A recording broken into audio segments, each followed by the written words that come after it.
Hello, and welcome to Intelligence Network Crime Event Review number 3B.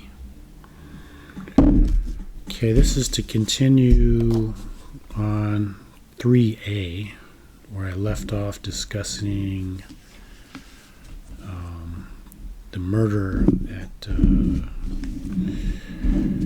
Tate House in California in 1969, August 9th, with things going on with David Berkowitz and Son of Sam, or possibly the Sons of Sam.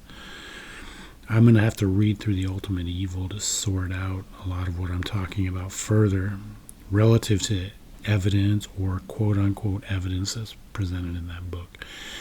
It's easy to be accused of ignoring evidence, which is something I work very hard to avoid doing so as to avoid getting caught up in confirmation bias in discussing these issues. And while at the same time keeping myself grounded in highly probable intelligence, network, and operational involvements that are associated with these events that have taken place and became very prominent in the collective consciousness of people through popular media presentations made over the course of the last few decades and are still being made to this day to include online and such platforms as YouTube. Okay, so I had discussed before intelligence operations, okay, and the book, The Ultimate Evil, The Search for the Sons of Sam by Maury Terry. Okay, what better a cover would you have for an intelligence network of implausibly presented, or that presents itself in rather implausible terms whenever it reveals itself, right? What better a cover could you have protection-wise than a book that tells the story of it, right? That purports to tell the story of it. This kind of intelligence networking. Now, of course, you would design the book as at least partially fictional, right? But as plausibly so as you can possibly manage, in presentation at least, of these implausibilities that people have a tendency not to believe, right? Especially if they scratch the surface at all and come across evidence that undermines any possibility of seriously believing in any such thing as, Satanism and what have you. Even though there's plenty of evidence that things along these lines are happening. So you'd, of course, design the book to represent, to a degree, intelligence, network, and agency leaking at the time the book was written, when the book was formulated based on events that took place, in association of which there would be intelligence leaking ongoing, throughout the entire production of the book, right? And the book would be representative of that to a degree. A significant degree, in fact. But it would all be designed so that at the time the book was published and for as long as possible afterward, when the book is sold, the book itself would not be undermined by anything except the release of further intelligence leaking from organizations like the police, right? The New York area police and police organizations in North Dakota, and also out in California, where the organizations are at least partially infiltrated by these kinds of intelligence networking people, right? Who get themselves involved in GOAT-level intelligence networking, secret intelligence networking, revealing itself in what you might call GOAT fashion. These people that are involved in this are also infiltrating into police organizations, corrections, associated with our prison systems, and, the government, to include the legal branch or the judicial branch of government at various levels, to include, federal, state, local levels of government, right?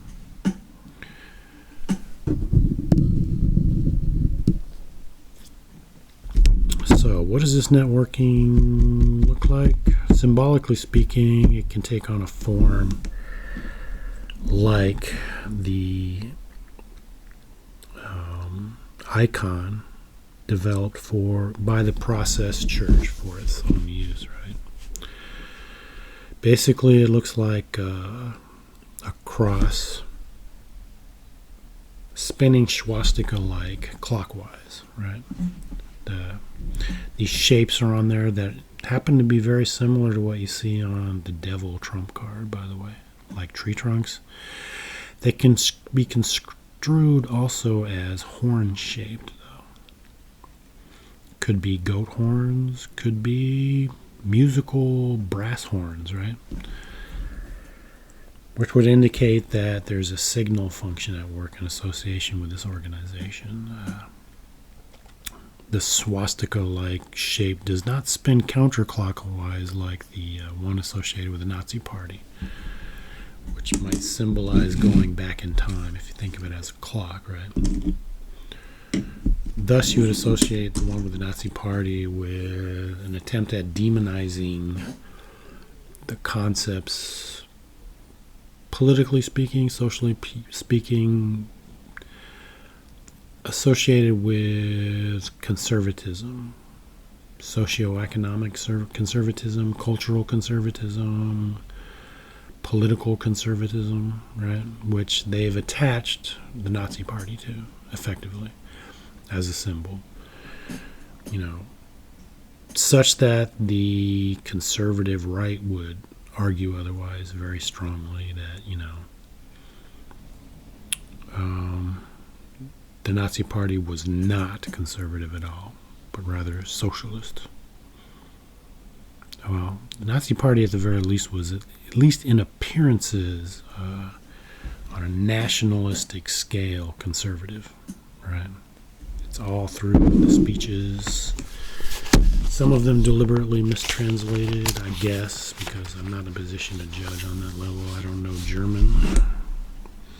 According to some people, some of Hitler's speeches were purposely mistranslated, but I don't know for sure if that was the case.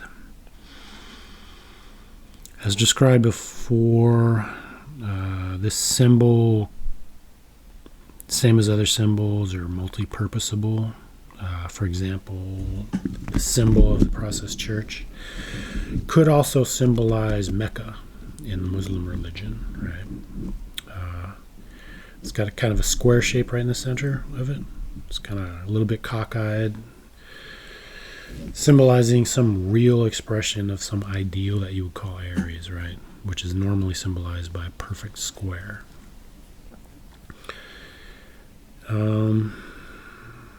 It's as though Aries is made real, okay, through what this symbol represents. And of course, you got these horns, these loud people, you might say, spinning around it clockwise, which I think is what they do at Mecca, if I remember correctly. They show up at a site there after conducting a pilgrimage. The site, I guess, you'd associate with pinnacle analogy, same as Judaism in general. A pinnacle experience of, visiting Mecca, right? So sites are associated with symbolism. For example, murder sites. Guess what people do with murder sites that are significant, right? They visit them. Let's try and get a scale and scope of things. In fact, this started happening with Jack the Ripper right away for the canonical murders that took place in association with that series of crime, especially after the term Jack the Ripper was coined, right, by media. But even when, it was thought that Leather Apron was doing the murders, right? These murders are unprecedented, so people had a tendency to show up there to visit the sites. Maybe even see the actual bloodstains on the ground, right? These terrible, terrible events that took place. So, yeah, so the same is going on with Son of Sam and Manson family. One of the sites very significantly and prominently in media having been eradicated, right? So it can never be visited again in its original form. Probably so JSK could never visit that back there and try to remember, right? So, yeah, that people make pilgrimages to visit these sites, tourist-wise, right? There's all kinds of motivation that supports that behavior. Some of it positive, some of it negative. I won't get into that into detail. I've talked about it before, and psychologists talk about it sometimes. But there are 4 of these horn shapes, okay, or 4 of these trunk shapes, depending on how you interpret things, right? The trunks are somehow taking root in the circle that surrounds the overall talismanic sigil, right? So you could call it a sigil. It's not quite that abstract.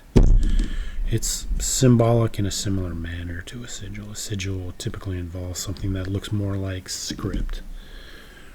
Okay, a little bit more like script. Symbolic shapes in there and everything. Similar to what you see at the beginning of the movie The Legend of Hell House, I believe 1974.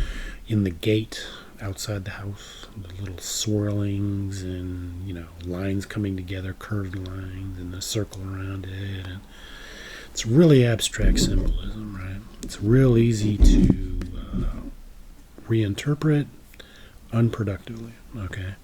When you make something like a sigil along those lines, you probably have something specific in mind at the time that makes the magic of it, right? The idea is that you associate with it in accordance with procedural rules already established culturally, all right? Cultically, you might even say, obviously. But so since there's 4 shapes here, this is level 4 intelligence networking symbolized. And it's level 4 for that reason, and also because there's signal suggested in this talismanic presentation of symbolism. All right. The horns make noise. All right. The tree trunks make visual presentation. Okay.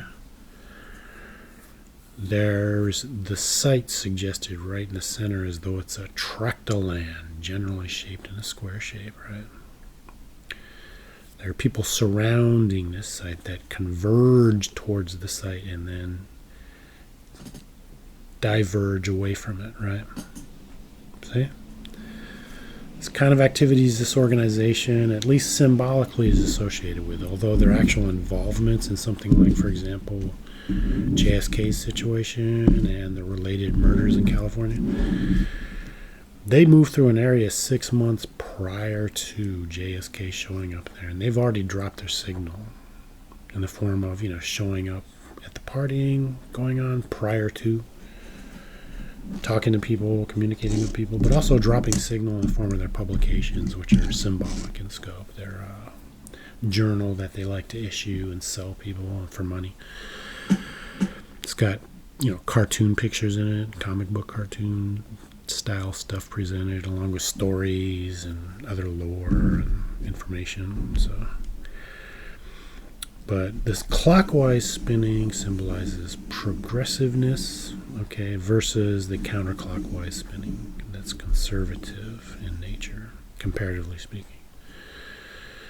So these kind of symbols come out of the same cultural quarters, as has been written in books before. Conservatism tries to, keep a distance from all this very obvious, in obvious terms, by counter-arguing against the possibility of it. The left-wingers are more enigmatic about the whole thing, right? They don't necessarily comment on it much other than, shouting in people's faces and what have you, or rioting even, right? Demonstrating, basically, right? So you could argue these murder events are demonstrations of a kind, of a more covert kind than, an actual political demonstration taking place in the street. So we just recently had a murder. Today's the 22nd of May, 2025. It's my second video recorded today. The one I recorded earlier was part A. of number 3, right? Of this particular presentation. Somebody just got murdered outside of a museum. 2 people did. Gunned down by somebody of political, fanatical scope, according to the initial reports. It's, that kind of an event, these murders. Only these murders have been linked with intelligence of various kinds, right? Some people link them with established intelligence agencies. Others with military intelligence, although I don't think that truthfully. But that could be a distraction designed to confuse people, thus exhaust people, right? You get conflicted and confused about things, it kind of resonates with an exhaustion that might already exist in your individual character structure that's ongoing, exhausting you all the time, to death even, in the long run. So, yeah, I clued in on the likelihood that Maury Terry was involved in this networking pretty early on, just as soon as he mentioned the fact in his book that he was on Fire Island, keeping track of all these events taking place, right? Quite a bit on Fire Island. And I just knew right away Fire Island is a Pisces high symbol, okay? Symbolizes covert perspective maintained on something, as in he's maintaining perspective, observationally speaking, through the media on things that he likely expects to become a part of in the near to distant future. Near in the sense of investigating, distant in the sense of publishing and profiting, thus, to a degree, from it all. Yeah. So he wound up living on a 3rd story in a house in an attic. Okay. Yellow painted house, I might add. Same as a certain other police figure who's proving to be prominent lately, but in another house, painted differently. I think he was living on a 3rd floor. It looked like a 3rd floor. He pointed his own house out in a video, right? Which is like bait almost for somebody like me to come along and mention the fact, right? Cross-referenceable symbols, likely, that suggest network involvement. 3, right?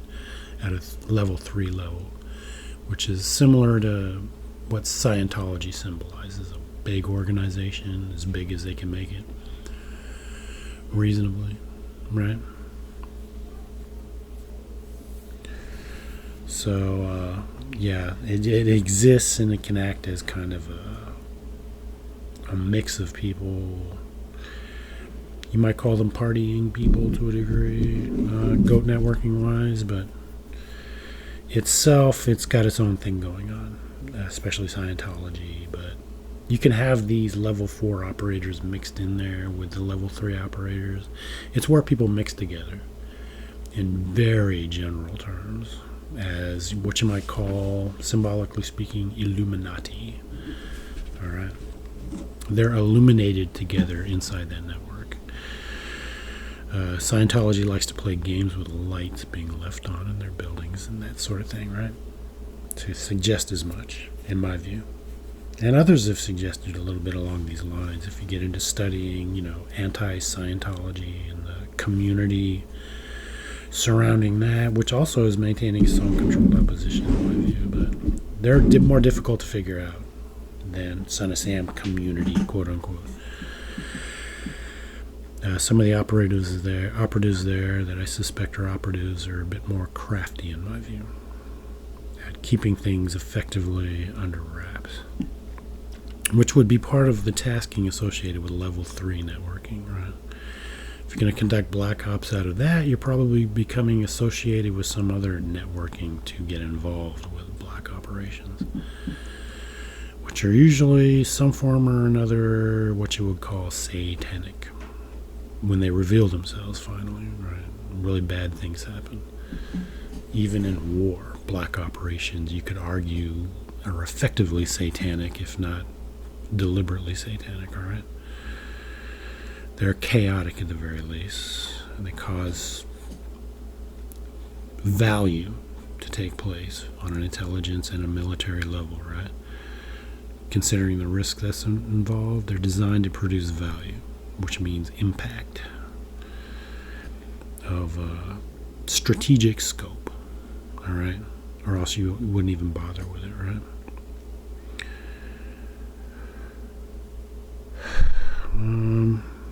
So in the end, this turns out to be demonized symbolism, same as the swastika. Swastika is an old symbol, dates back. It can spin clockwise or counterclockwise. It's generally considered to be a luck symbol, but it's actually more specifically symbolic of providence, both active providence and inactive providence working together to provide on a very high level, on an intelligence level, certainly, in regarding human nature and human intelligence and nature's intelligence made obvious in reality that we all experience together. So this is also a spin-off symbol. It spins.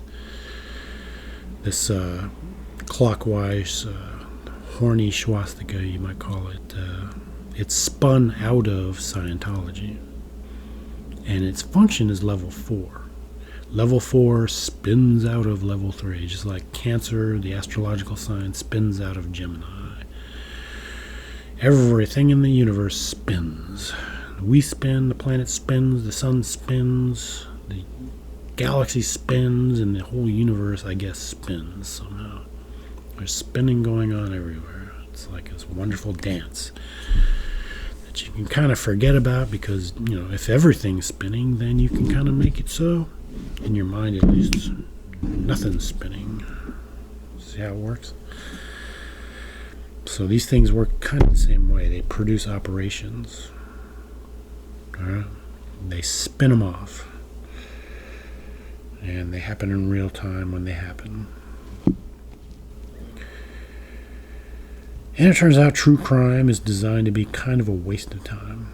It's designed to be entertainment.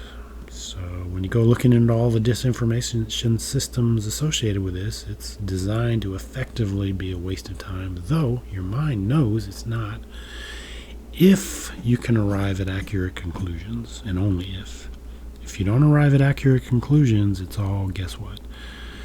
Kind of a waste of time, though you might have developed during the course of pursuit, right? Development, if it's productively valuable, it represents value, right?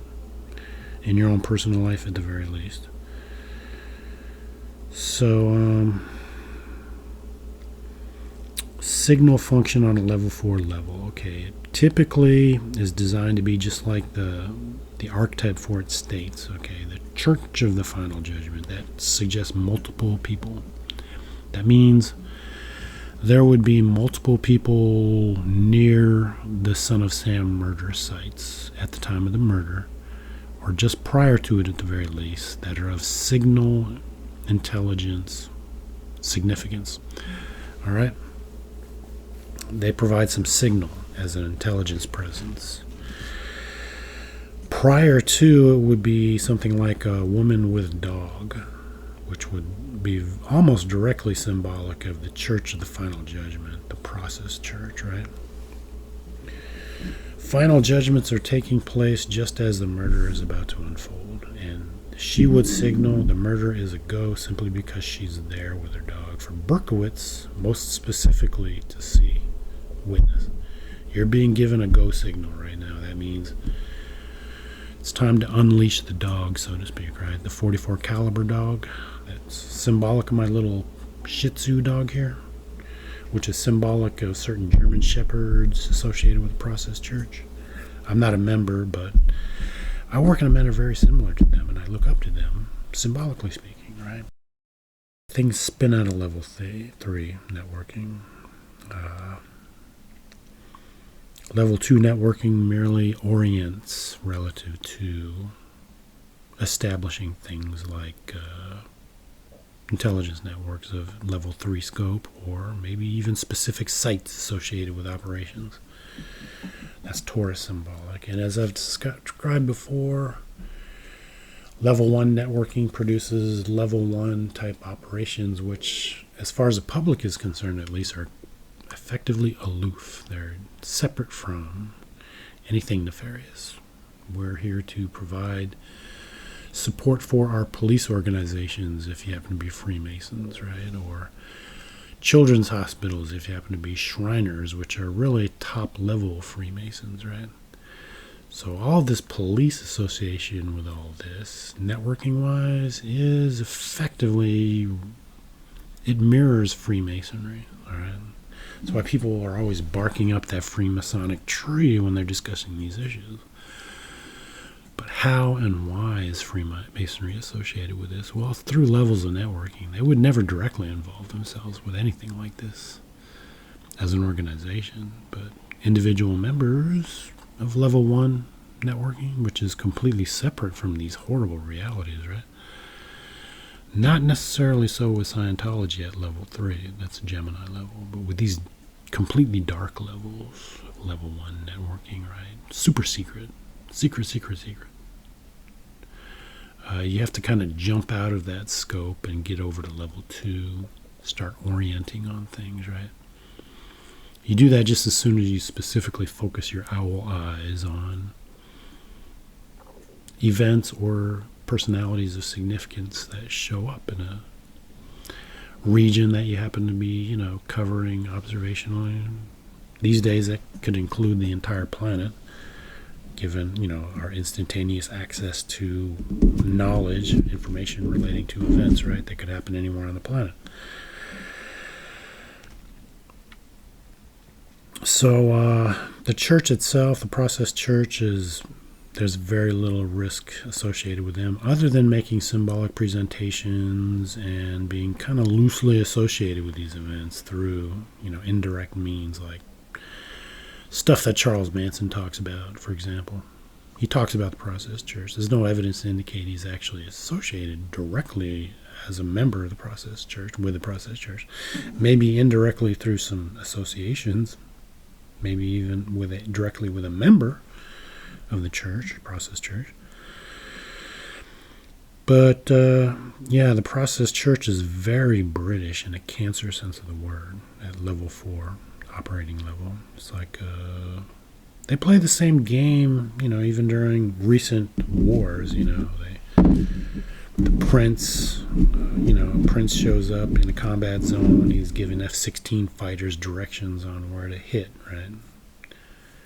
And that winds up in the media for symbolic reasons. That's level 4 networking going on. Now, of course, the royal family would be something synonymous to Freemasonry in this. And they would dissociate themselves from anyone that's actually caught involved in nefarious activities. For example, caught up with Epstein, right? They become, they wind up excommunicated from the society, so to speak.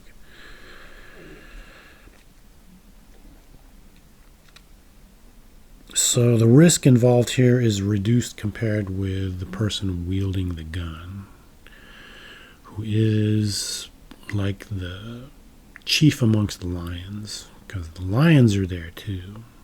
Okay, that's level 5 operating. You're very close to events. Maybe at the time they're taking place, somebody at the moment of truth wielding the weapon. Or maybe last-ditch signaling to the effect the coast is no longer clear.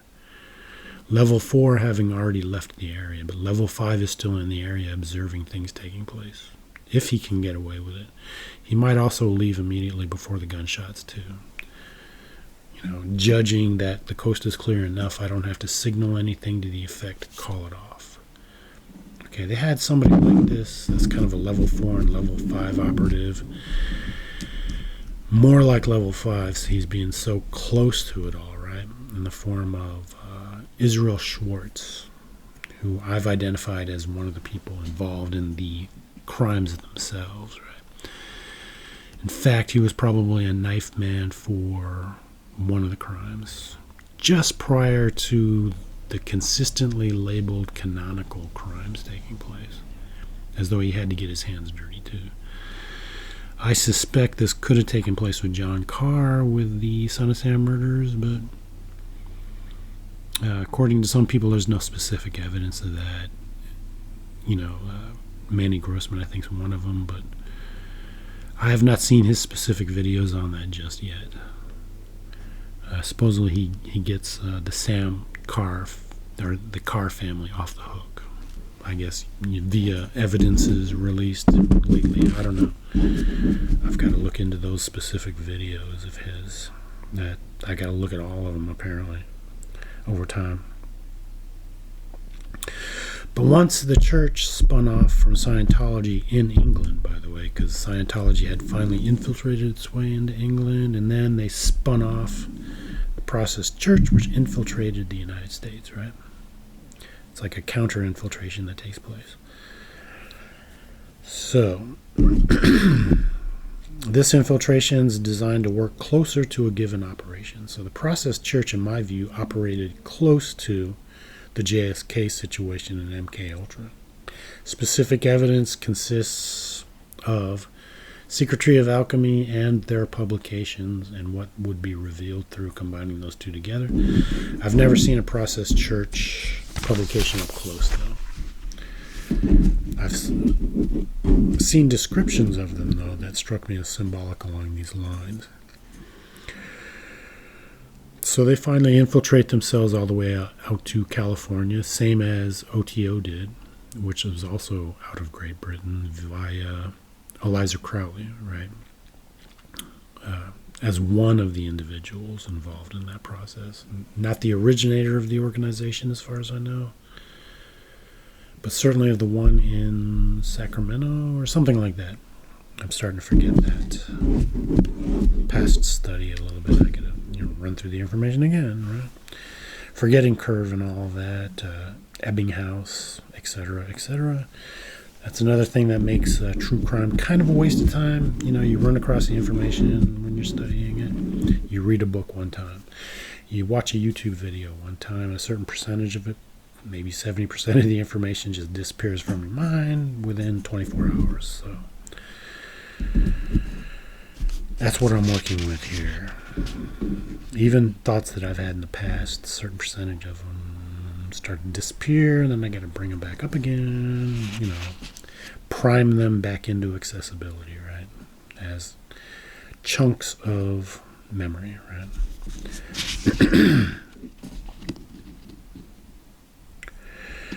So these level 4 operatives that are close to these crime events, they're not members of the Process Church, but a lot of people are going to knee-jerk along those lines as expected ahead of time, right? Especially if you publish it in a quasi-fictional book like The Ultimate Evil, which is, it mixes things together into a disinfo mix such that at the time, latter part of the 20th century, it sells real well and it convinces a lot of people, but certain other information can be leaked later that undermines the book and reveals it to be at least partially fictional, right? Then that group of people will say, you have to write the book off entirely. It's useless. Just forget about Mari Terry and consume my information instead, right? Don't even look at that opposition over there. Those people are deluded. They're crazy people, right? And then, those other people will start barking in the opposite direction. They're still into Mari Terry's book. They think it's a fine book. There are dead people associated with that book that were fine people and blah, blah, blah. Now start talking about somebody else's supposed researches where really they didn't do anything more than read the book and talk about it online. So, though they provide value on some other level, like, Scientology, understanding Scientology, right?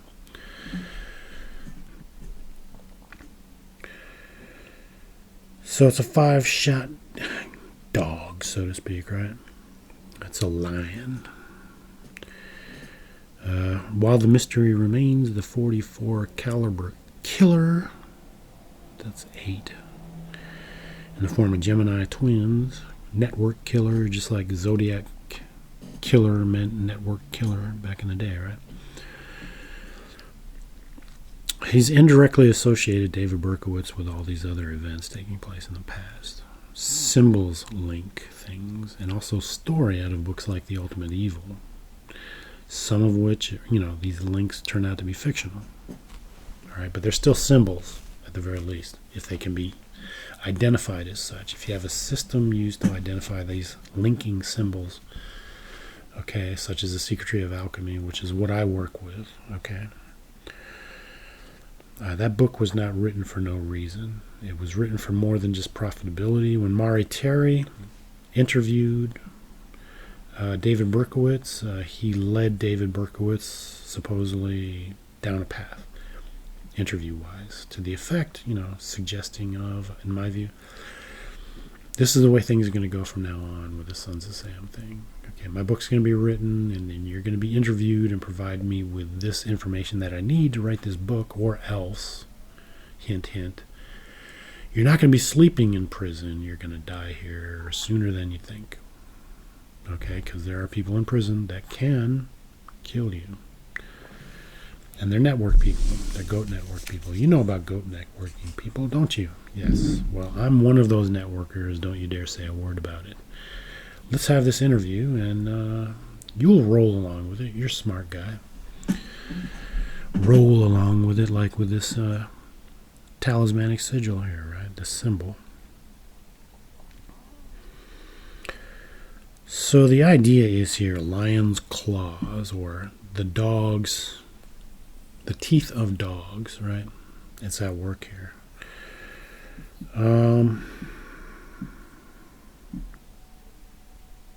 Yeah.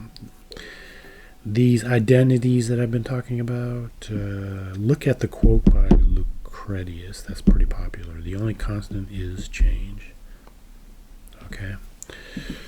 So these murders are conducted in accordance with identities that have proven their value. Okay, so they're now intelligence identities, modus operandi, or even you might call them standard operating procedures, right? Because they're effective. They've proven their value, right? So you got the lions around this situation, right? That's part of the identity. Somebody's going to be chewed up and clawed up, so to speak, right? So they make that part of the symbolism of these murders. 44 Bulldog happens to be perfect for the task. It's even more perfect than taking 44 special ammunition and loading it into a 44 Magnum revolver, which will provide you with a little bit more stable a platform. Okay? A firing platform, weapon platform. It's heavier revolver. Might hold 6 rounds. Not quite as symbolic, though. That's 5. And, yeah, you get a little extra velocity out of it if you got a 5 or 7 inch barrel on that thing, right? Not necessarily ideal for this situation. You need enough punch to hold a trajectory through car glass or through the roof of a car, basically. Through car body, metal, or window glass, safety glass, right? 44 Bulldog is just the perfect thing for that. It's symbolic. A subsonic, high subsonic velocity pistol round, for all intents and purposes. Designed to be fired out of a 44 special revolver. It is a revolver bullet. Or out of a 44 Magnum revolver. Okay. Again, a 44 Magnum is even better from a practical perspective. But from a symbolic perspective, the 44 Bulldog is better. It's made specifically for 44 special ammunition. It's got to have its, this preferred ammunition in it. It's called a Bulldog. It's 44. 2 4s together, that's strongly symbolic of intelligence getting together to make a kill. Numerologically adds up to 8. Okay, you get together in Cancer. Gemini gets together in Cancer, spin-off, right? A universe is spun off of an intelligence scope in a regional, conducting operations in a specific region, right? And they're somehow or another making a killing. Okay, that's how these things are done. Very often it blends in with organized criminal networking going on in the area, like was done with the CIA in relation to the JFK assassination, right? Because when you create an intelligence operative, sometimes you're selecting people with criminal tendencies or borderline criminal tendencies up front, or some other tendencies that you value. So you can turn them into an asset of agency scope. They belong to the agency. They are agents. They are talented individuals, skill sets brought to bear in personality form and characterological form, right? We produce this individual by, training them or conditioning them to be what they are. Other kinds of assets, the training and condition is more largely dependent upon who they already are. Like David Berkowitz, he's already kind of messed up, and he's probably blackmailed and trapped into all of this. And if John Carr's involved with this on a lion level, Leo, he's also probably entrapped. But level 4 operative isn't necessarily entrapped. Catch my drift. These level 5 operatives are so close to the crime they're actually directly involved with it. Okay, somebody like a John Carr is not going to want to be caught by the police and interviewed by them. Even if he's there, without a weapon and providing signal, somebody like him would probably be killed rather than coached as to what to say. And to get the point across to a level 4 operative, the police might rewrite her statement to match what the police want for publication in the mass media. To get the point across to her, this situation is under our control, not yours. You contribute, but here you contributed wrong, so we're going to correct that. Don't you say a word about it until maybe later on down the road. We'll let you say something on that subject, right? 5 shots, that's Leo symbolic, as I said. Level 5 operations. You're mixed up in the blood somehow. Okay. Somebody like a John Carr involved. He's last ditch signal. Okay, he's not final decision signal. It's like he's there, he can signal, call it off. Somebody's coming into the area that we don't want witnessing anything, or somebody that's seen my face just popped into the area. Or who knows? He might not be allowed to call it off unless specific things happen, right?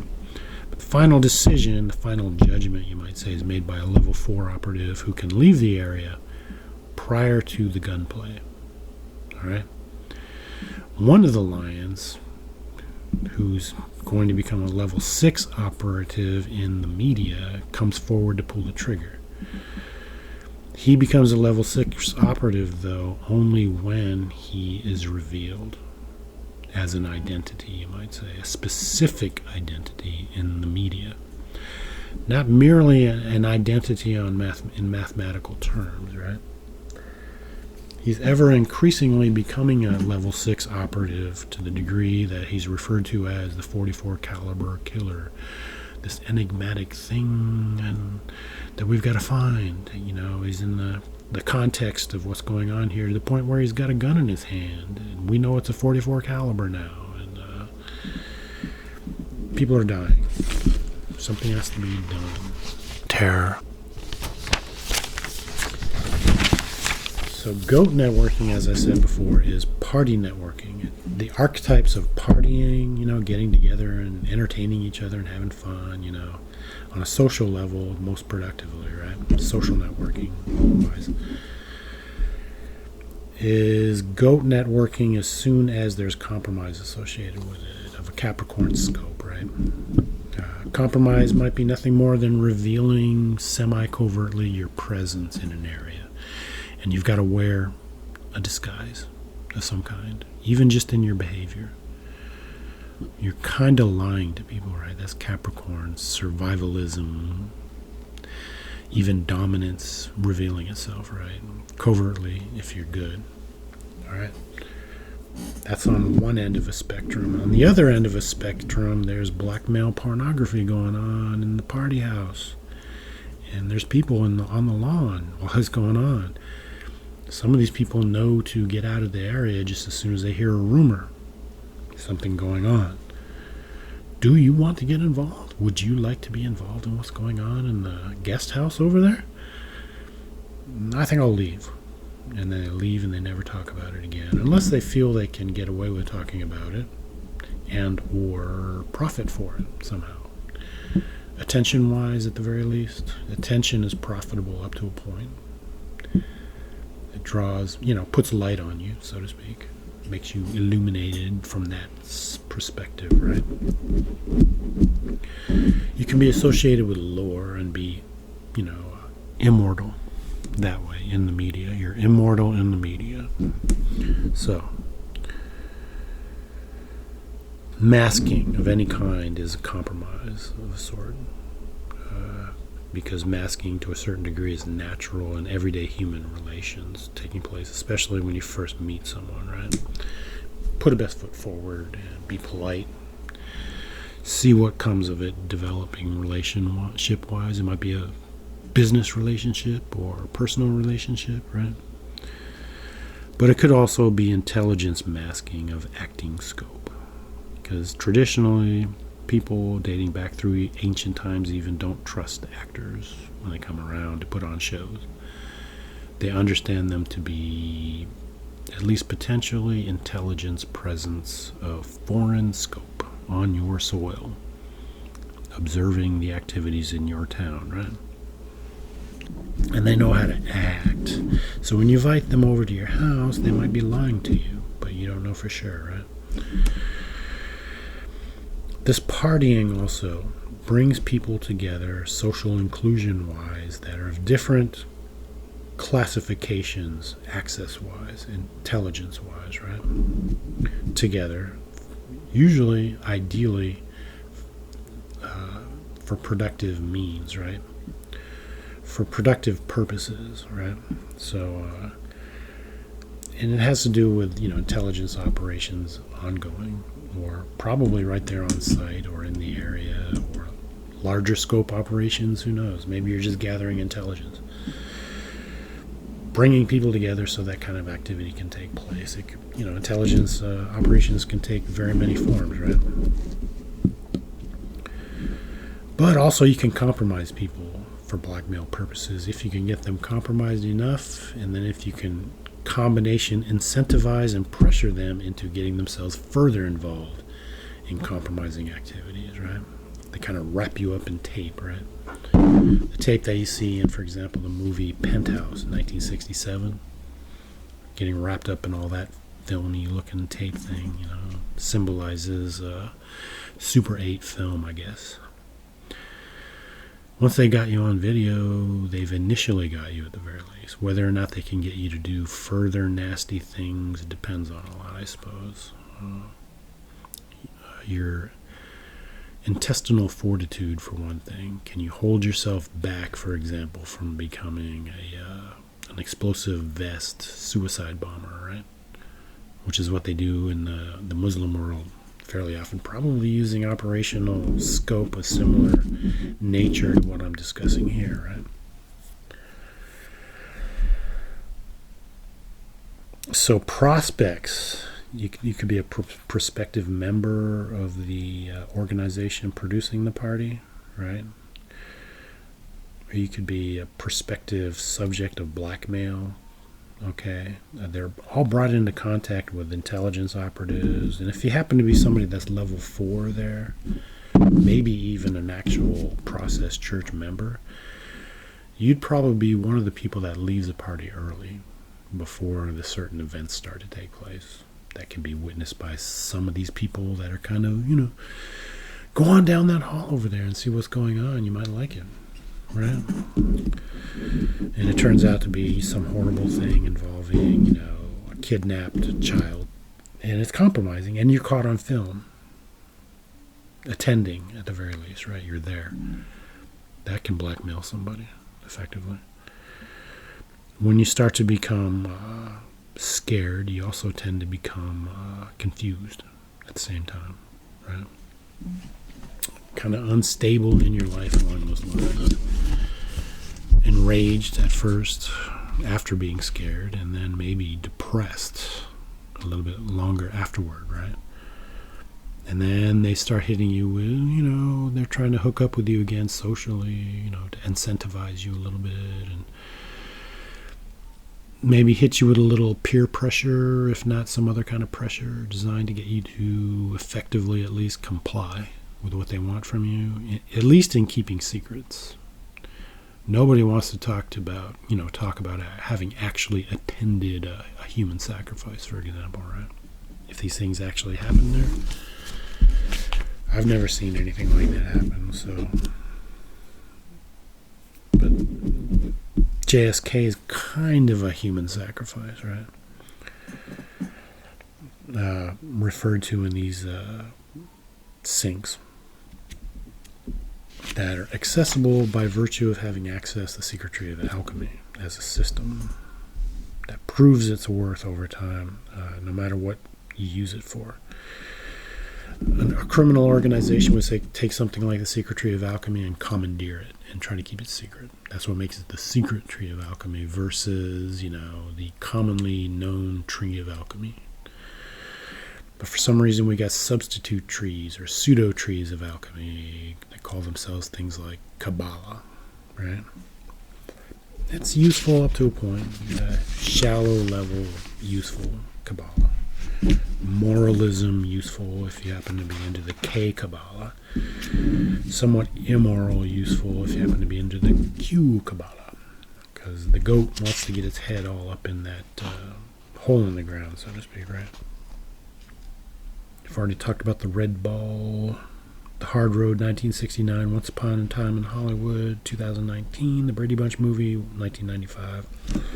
Cindy plays the role in the Brady Bunch movie quite a bit of the little child, infant JSK in that movie, bouncing the red ball around and witnessing things going on in the yard of the Tate house, for example, to include on murder night.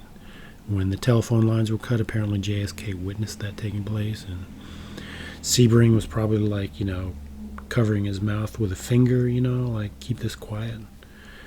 But JSK apparently also witnessed Abigail Folger and Wojtek Frykowski dead on the ground, too, before being brought into the house to witness what was going on in there, fake murder scene-wise, right? Being made to take some, probably what was pig's blood that was nearby Sharon Tate, and then take it over to the door, and then write the word pig, because the little child was taught how to spell three-letter words dating back, to when the child was between the ages of 1 and 2. But now here he's taking his final exam after the fact and remembering how to spell pig on the door, in accordance with some kind of instructions, I suppose. And that's prior to leaving a cross-referenceable symbol in the form of a thumbprint on a button that opens the gate to the property, right, before leaving, which was covered over by the police. Okay, we're going to keep that little bit of information secret by either covering it over and erasing it effectively, or simply by keeping it secret and saying that they accidentally lost the symbol, or lost the evidence, by accidentally, superimposing a thumbprint over it of their own. Who knows? I suppose a small child's thumbprint can be erased. So, yeah, the exact motivation for doing that could be because they're networked nefariously, or outside chance, in my view, because they were cops keeping things under wraps for their own productive purposes in the long term, right? So maybe there's a note in some police record somewhere to the effect that a small child's thumbprint in blood was found on the button going out of the gate, to suggest that some small child was there. But to me, that's outside chance, because the murder going on inside the house was faked, in my view. Sebring and Tate having left, right? As I've described before, Sharon Tate probably got home with Sebring. Sebring kept everybody out in the living room. They probably gathered them up from their sleeping situations and brought them into the living room at gunpoint, no doubt. Guns are very convincing to people. Okay, you're probably not going to sprint to a door while, somebody's got a gun pointed at you. Unless maybe you're Wojtek Frykowski and you're in panic mode. And then maybe also Abigail. They split from each other, one running out the back door. Oh, no, the Run Rabbit Run factor that shows up in one of Rob Zombie's movies, House of a Thousand Corpses. Run, rabbit, run. That would be, that would be Abigail Folger being made to run like a rabbit. Maybe Wojtek Frykowski was made to run too. First, to be murdered on the front lawn. First. And then Abigail Folger. Because, according to the symbolic arrangement here, Abigail Folger was like a quote-unquote Playboy bunny sitting on a chair watching a rape take place of an infant. Probably angry at the fact that the infant was in the mood to play around, the same way he does on camera. But guess what? There's no camera pointed at these people. So the infant must have been in the house with the couple at the time. 3-year-old infant children, right? Just past the age of 3 can be kind of a handful in their own right. Different from the terrible twos.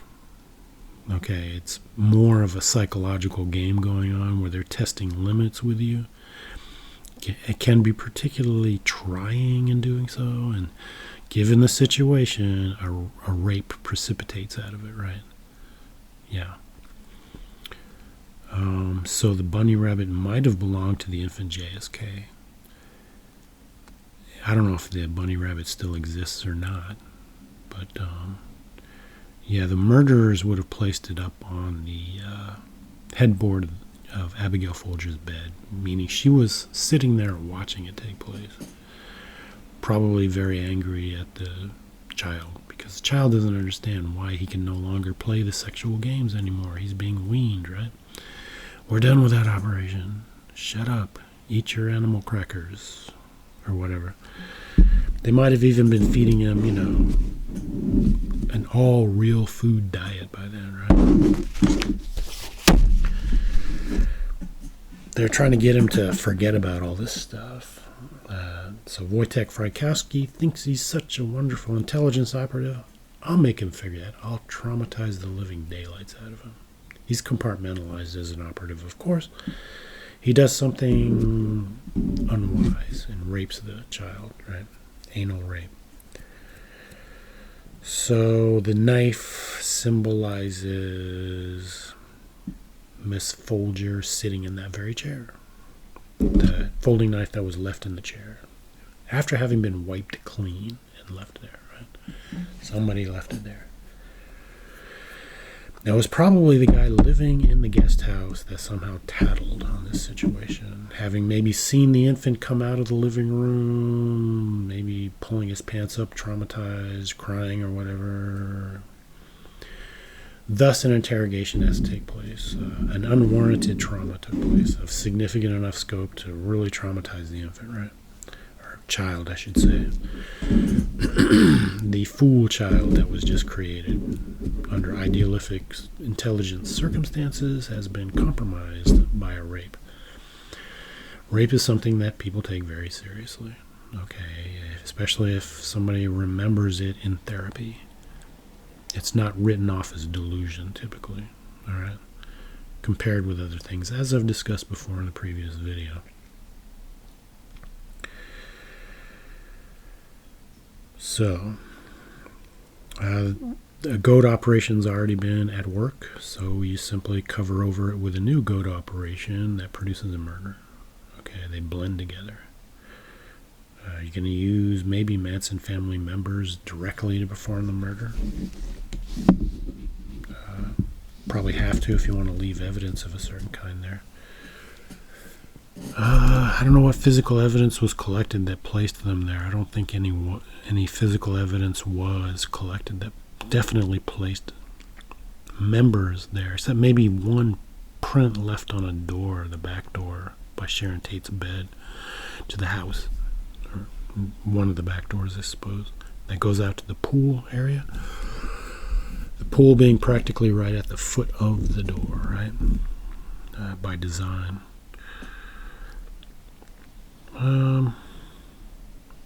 One of the women might have deliberately left that print there to cross-reference symbolically with the thumbprint left by the child, right? But the Brady Bunch sync indicates there was only 4 people that were required for the murder events to take place. In my view, one of them probably had to be Tex Watson. If not Tex Watson himself, then somebody like Tex Watson that could contend with Wojtek Frykowski in panic mode running out the door as bullets were being shot into his back by somebody who was most likely J.C. Bring, in my view, having been handed a gun, right? Probably by Tex Watson. We can't use the gun that we keep up here. It's too powerful for this purpose. It's kind of a protection gun, you know. Or maybe they had to have a .22 caliber gun on hand up there. Maybe it wasn't a single action gun that was used. It was a double action capable gun, right? Single double action, typical of more modern revolvers than these Western type guns, right? Chambered in the same round, .22 long rifle. I'm not sure if there's a weaker version of .22 caliber bullet available. Commonly available anyway. That's maybe even a little bit closer to ideal, but maybe not powerful enough to guarantee results, right? So we'll go with .22 caliber long rifle. According to what people have said and written into the lore, those 4 shots that killed Steve Parent were quick succession shots. With a single action revolver, you're not going to be able to do that and wield a bayonet or a knife at the same time, right? The knife comes up, swats the hand down as though an assistant like Tex Watson did it, and then Sebring unloads him with, fanning the pistol, which produces almost like automatic weapons fire, right? Or simply repeat pulling the trigger on something that's more of a double action weapon, right? That maybe was kept up in the garage for, intelligence protection purposes, right? For use by somebody on guard up there. Essentially using somebody's own weapon, so to speak, on them as they're leaving the area. Ambush fashion, right? As he's trying to get out the gate, you come out from behind the garage and then just kill him right there. Surprise, surprise, surprise. Ambush. He puts his arms up to protect himself. His arms are swatted down with the bayonet, cutting his wristwatch off of him, which winds up in the back of the car, which could be the same kind of symbolism as the bunny rabbit on the headboard and the folding knife in the chair, right? They see that his wristband has been pretty largely cut. They just yank it off him and throw it in the back. Simple, right? Maybe. That's after he's been shot and is clearly incapacitated, right? So, yeah, it's always made more sense to me that 2 people would have been involved in his murder. One person with a gun, the other person with the bayonet, probably. You can slash like crazy with those things. They're terrible weapons. And with the M5 bayonet, which would have been designed for the M1 rifle, that's probably what Tex Watson had. It was specifically labeled the M5 bayonet back in the day, as it was developed for the M1 rifle after they developed the bayonet first for the M1 carbine, which was labeled, I believe, the M4 bayonet. It's got generally the same exact blade shape as the M7 bayonet that's used on the M16 rifle and on the M4. It can be used on an M4 carbine. So, at least prior to when the military was semi-converted over to quote-unquote police modality of operations, right? With the urban-style combat that they've been engaging in, and Baghdad. It's pretty ideal for Baghdad and places like that. Not quite so ideal for Afghanistan, though, unless you're in an urban environment. You get out in the country, those heavy vests, if you don't have logistical support nearby in the form of a vehicle carrying the equivalent of your rock, okay, those vests get heavy. They can weigh up to 35 pounds back in the day. That's the same as a light ruck. Okay, an ideally packed ruck is between maybe 35 to 45 pounds. If it hits 50 pounds, it's getting heavy. Anything 50 to 70 pounds is heavy. People talk about 80 and 90 pound rucks they supposedly carried around, but I think they were misconstruing things, misremembering an 80-pound combat load overall, right? Add all of what you're carrying on your naked body, that's a combat load you're carrying into combat. A 35-pound ruck is starting to lean in the direction of heavy, right? Requires, you getting up in the weight ranges that definitely require a frame on the ruck. All right, wearing a armored vest with plates in it, with that kind of thing on your back, yeah, it's done ill-advisedly by people that are likely to injure their combat troops. All right, commanders that don't know what they're doing, for example. You carry heavy loads in emergency circumstances where you're basically bugging out for a few miles. So the dog people leave before the kill takes place. The dog people would be process church people, level 4 operatives, right? Or I should say process church symbolic people, all right? Playing that process church game with their little Shih Tzu dog, right? Relatively speaking, we're nobodies, but we're networked relatively safely. If we get caught in the area during a murder, we just get interviewed as a witness, right? And then if we screw up the interview, the police will rewrite it for us through the media. So no worry, right? No real risk.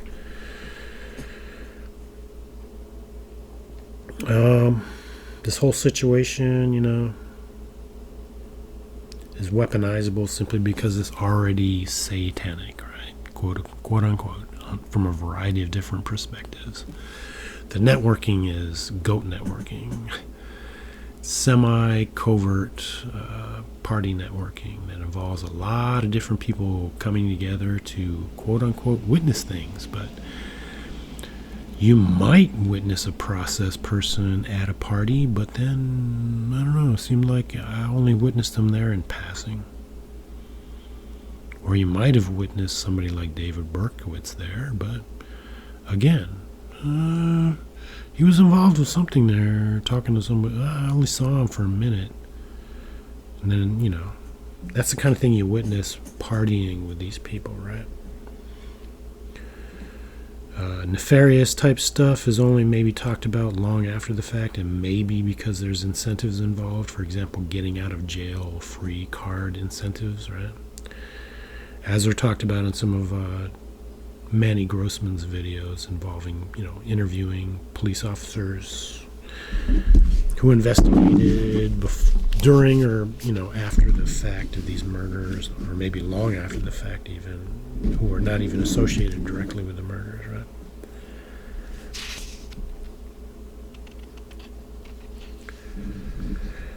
So even just being reputed to be at one of these parties is compromising. There's rumors about what goes on at those parties. At the very least, nefarious sexual encounters going on there, right?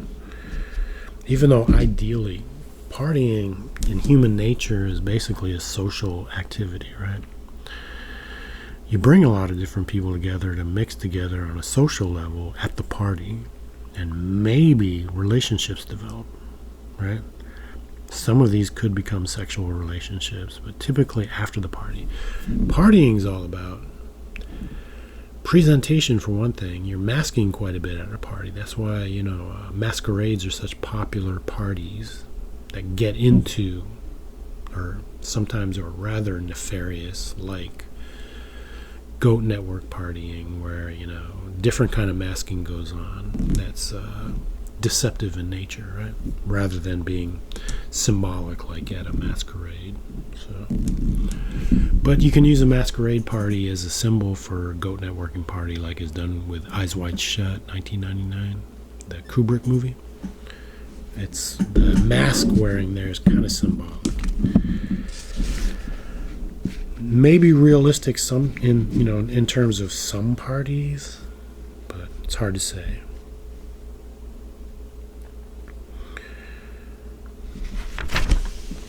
So Steve Parent, all right, prospective student. He was going to go to school in the fall, saving money, working multiple jobs.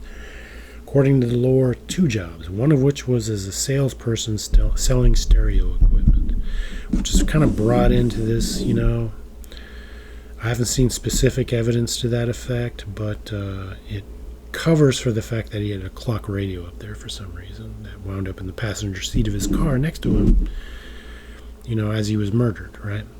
The clock had stopped at 12:15. He had had a beer, likely, in my view, with the person that replaced him at midnight up there in the garage, the floor above the garage, right? That building that overlooks the gate area and the back area of the house. Okay? But he also died inside a car, like a certain taxi driver did. Okay? That would be one of the Zodiac murders. It took place on October 12th, I believe, if not 11th, somewhere around Eliza Crowley's birthday. They're using Eliza Crowley as kind of a symbol here, in my view, to link things together. One thing being a murder that took place in 1974. According to Maury Terry, there's linkages there. I think he talked about the birthday in that book. That's where I probably got it from. So he died in his car.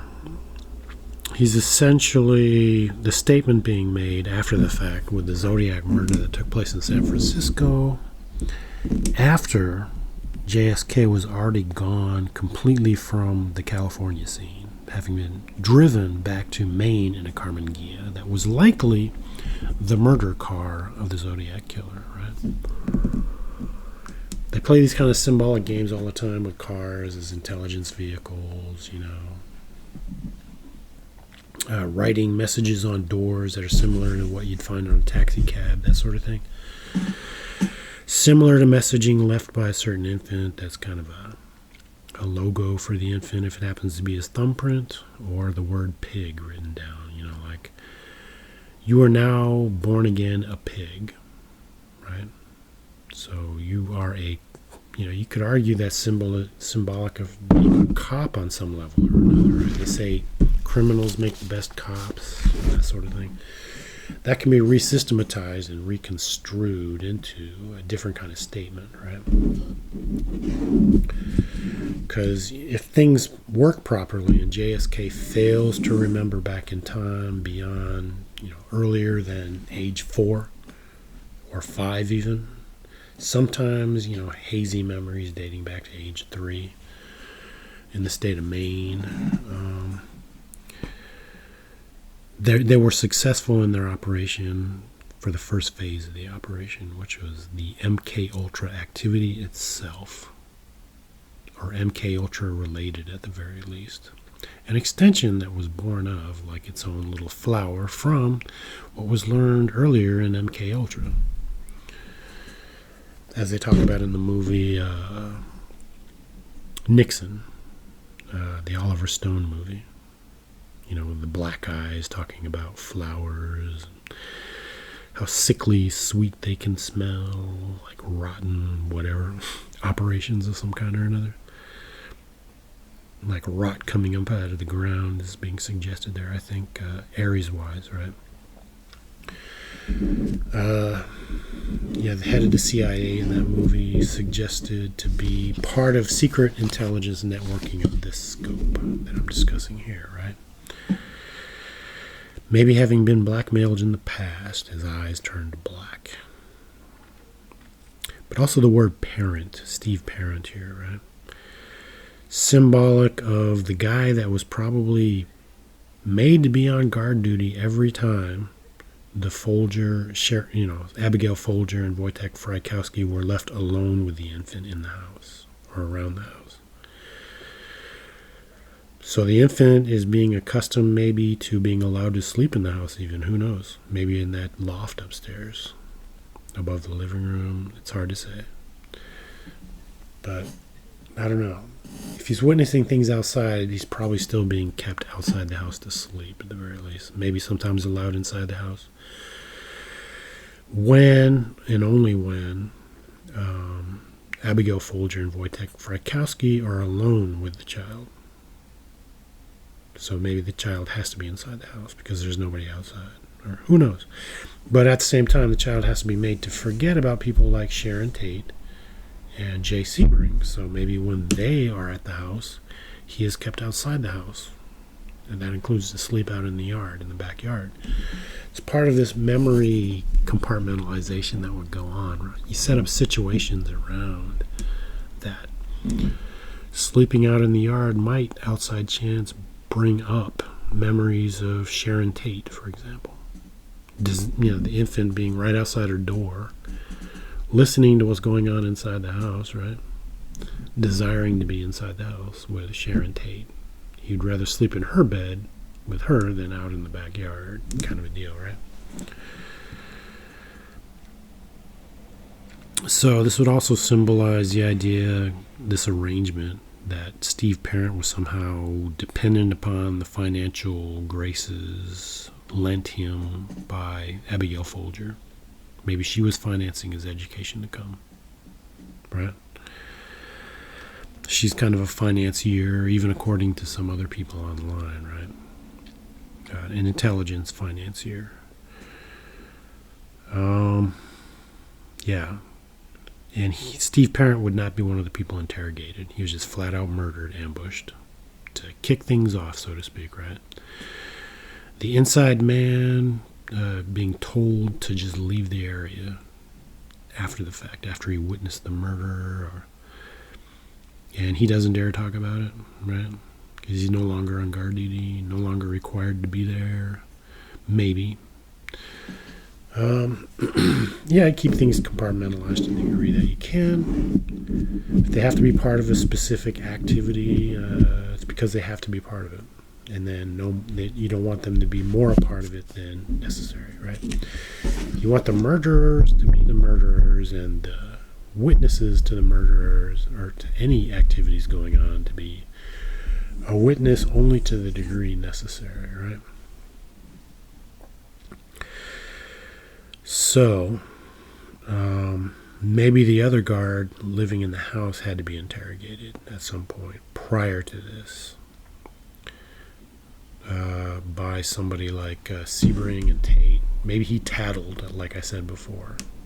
Because I'm bouncing around back and forth on this stuff, trying to zero in on things, right? I'm doing this kind of in live time, maybe for the second time, having sorted these things out before and then forgotten half of what I thought I was going to remember, right?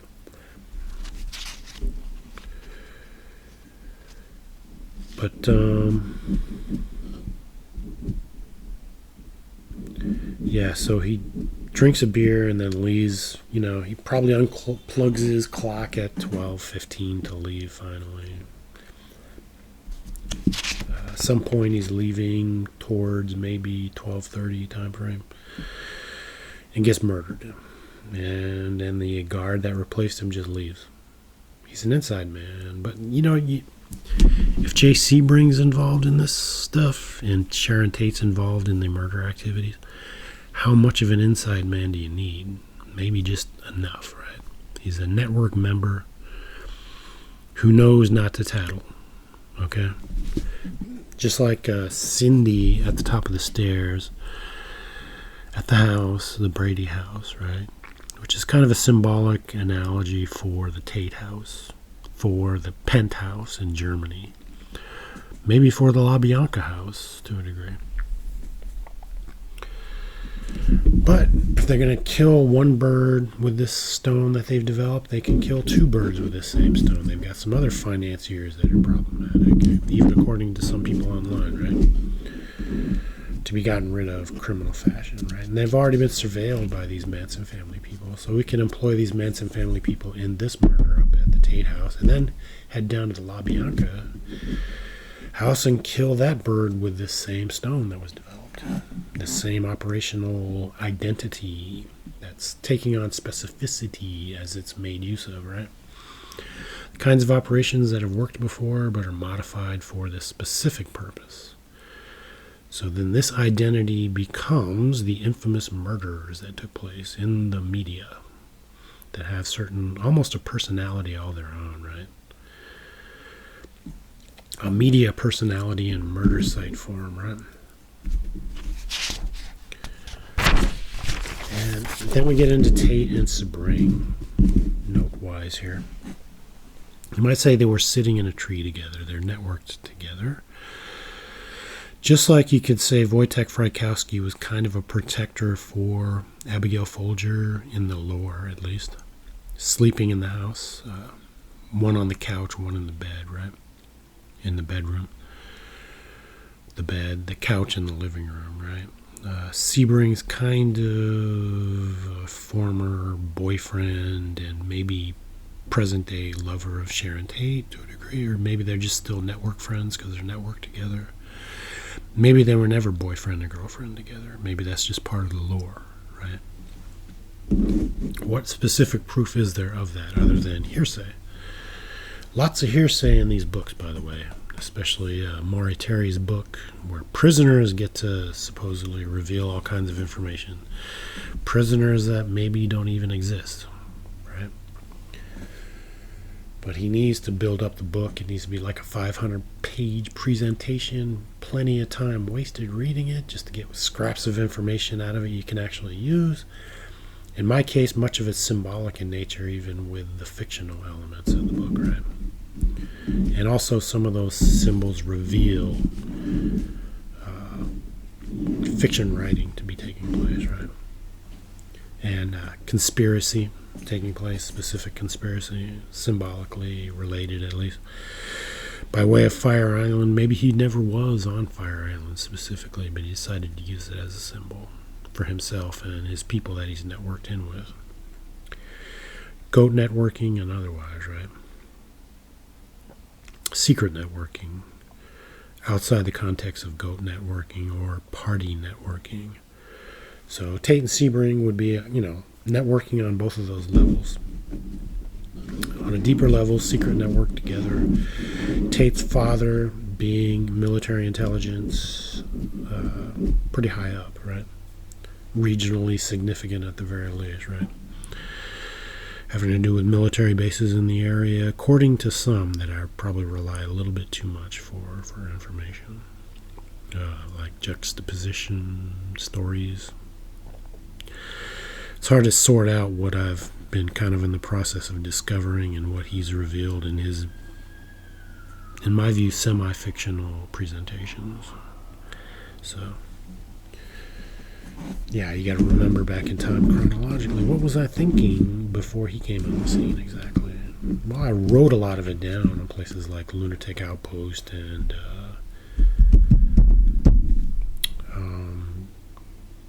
the other drowning site, Godlike Productions, right? So they're effectively sitting in a tree together, symbolically speaking at the very least. Boyfriend, girlfriend, at least potentially so. Love triangle suggested there, maybe. That's Gemini symbolic too. Symbolic of social networking. So Sharon Tate at the very least leaves the house for the evening, right? The lore indicates that Sebring was there with her all evening. Came to visit, so to speak, right? It's probably not what really happened. She probably met Sebring somewhere. She probably drove her Ferrari out of the scene, knowing full well that that's network property on some level or another. It's valued for some other reasons, maybe other people. She's leaving the network. She knows she's compromised on that level, but isn't going to die, right? But she has to play a role to help them cover for what's going on here. Same with Sebring, maybe he was there, supposed to be there, when these events took place, the rape. And, murder night or whatever, but, well, probably not murder night, but things would have arranged so she would have met him away from the house, in my view, on murder night. But during the course of the day, that day of the rape, he was probably at the house and took her away from the house. So he's kind of to blame for everything taking place too, and he's going to be removed from the network but not killed. The other two are going to be killed, and they're going to be involved in the process if they want to live. Crazy, huh? Yeah, organized crime crazy. So they arranged for a dinner party over at 10070 Cielo Drive, another network house close by. Just like with the LaBiancas, there's a network house next door. Potentially with murder coming out of that house, or maybe they had to infiltrate their way into the LaBianca situation, right? Or they've had that set up for a long time, knowing that if he ran from the network, he would run to mommy's house. According, that supposedly that house belonged to his parents, according to some people. Maybe unreliable on that particular scope, or on that particular level.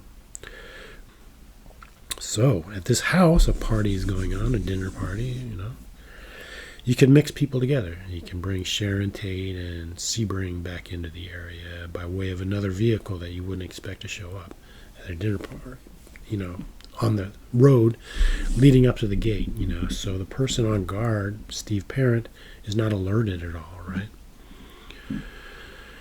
And, they kind of covertly get out of the car and attend the dinner party. Somebody would have brought up their pig's blood. Guess what vehicle would have been used for that?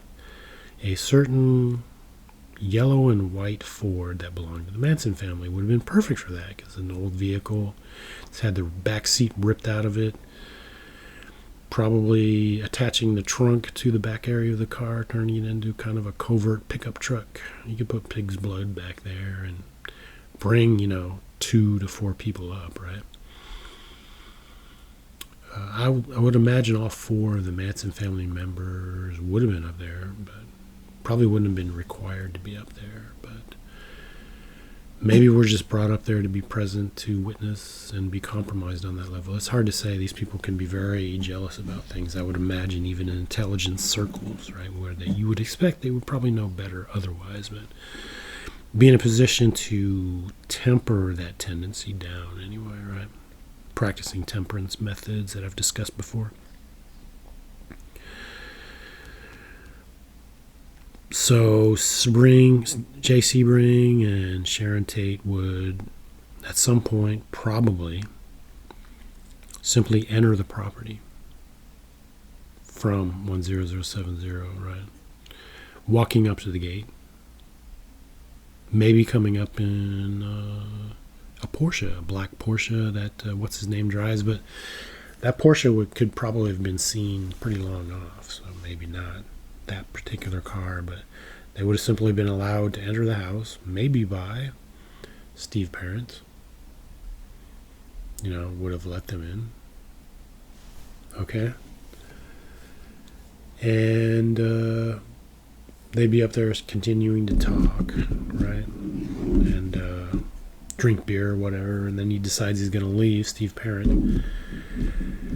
And Sharon Tate may have gone back to the house or is waiting outside over by the yard or something, whereas Jay Sebring is being handed a pistol while Steve Parent's being distracted by inside man guard drinking beer, right?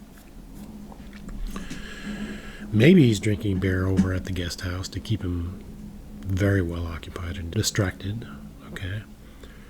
Or up there above the garage, who knows? But things would seem to be a little bit more efficient this way. It's hard to say. It could go either way. Somebody let them into the property through the gate. They would probably say something like the car was broke down. It broke down or something, right? And they get in and disappear from view towards the house. Jay Sebring probably circles around the back of the garage, and he knows perfectly well the accomplices are going to come over the side there. Okay, they're not going to be let onto the property through the gate. That would probably alert certain parties, right? Namely Steve Parent, right? Especially if he's still above the garage, right? They sneak onto the property while the guards are distracting each other somewhere on the property. And they wait in ambush for Steve Parent to leave. And then just as Steve Parent's about to push that button to his left of the left of his car as he's going to drive out. Although, in the pictures, his car is kind of weirdly located for that. Kind of looking as though it's parked. So, the descriptions and the pictures don't exactly line up in my view. I could be wrong about this. Totally misconstruing things in my mind, as this happened on occasion, like with the death pictures, the murder site pictures of Wojtek Frykowski and Abigail Folger being effectively combined together in my mind to be the same picture, right? Which was weird. It's amazing how these things can happen with your brain. Your brain just says, well, just remember them together, right? Just one memory. It's efficient, and I'm lazy, and you need to be sensibly lazy yourself. Okay? Who knows? But conserve energy and all that, right? Get the most out of life you can while conserving energy. That's the brain's attitude, right? While I'm still here, we're lazy. So, yeah, these could be Manson family people, and they hand Sebring a gun for him to use. So they wouldn't have had to use the gun kept up in the above the garage. All guns could then, after the fact, be removed from the property at one time by the perpetrators. Things are handed back and forth, as evidence. Did they ever test J. Sebring to see if he had fired a gun? I doubt it. But I think J. Sebring fired that gun at Steve Parent for, failing to reveal information that needed to be revealed. That the other guy in the keeping guard, likely over in the guest house, revealed. Probably tattled it. To none other than J. Sebring. He probably kind of pulled J. Sebring over to the side and said, hey, something terrible happened in that house. The kid was screaming differently than usual, right? And came out traumatized. I didn't like the look of it. And J. Sebring probably would have said something to the effect of, thank you for that information. There's going to need to be an interrogation taking place. Nothing is to go on with that child that is outside of protocol.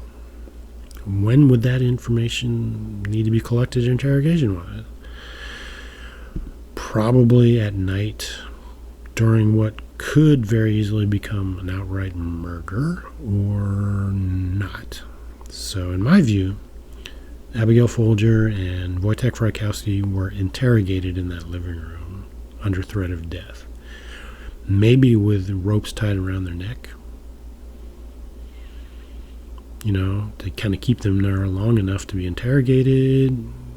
And then maybe they, are told, run, rabbit, run. Wojtek runs first, gets shot from behind several rounds. All right. And then he runs right smack into Tex Watson outside in the yard, just outside the door. And, he might have run towards the gate, but initially, maybe a little bit, saw somebody there, run the other direction, and it's Tex Watson. And Tex Watson stabs him to death. And was he already stabbed on the way out of the house? Maybe. Who knows? I got to look at all the evidence again collected as far as blood sampling is concerned. Were the blood samples collected in the living room that indicated J. Sebring's blood, were they real or not? Same goes for Sharon Tate. Because in my view, it wouldn't make any sense to tell somebody to run and then, somebody would be able to stab them before they got out, course, the wounds on the bodies that were autopsied were characteristic of certain stories told, too. That's something that needs to be taken into account here. Wounds that were, that happened from down low. Those could have happened just as easily running into somebody like Tex Watson, who's bringing a knife up repeatedly. Steps in front of the person running and just starts stabbing from down low. And then, stabbing him all over, front and back. As he tries to run away, further stabs taking place. Face-to-face stabs of various different kinds. He drops right down there in the yard, and then somebody hits him in the back of the head with the butt of the pistol repeatedly, a certain number of times. Or at least a certain number of times according to the written accounts. Okay? Autopsy, 13 blunt trauma wounds. So, I think that covers the Tate and Sebring situation.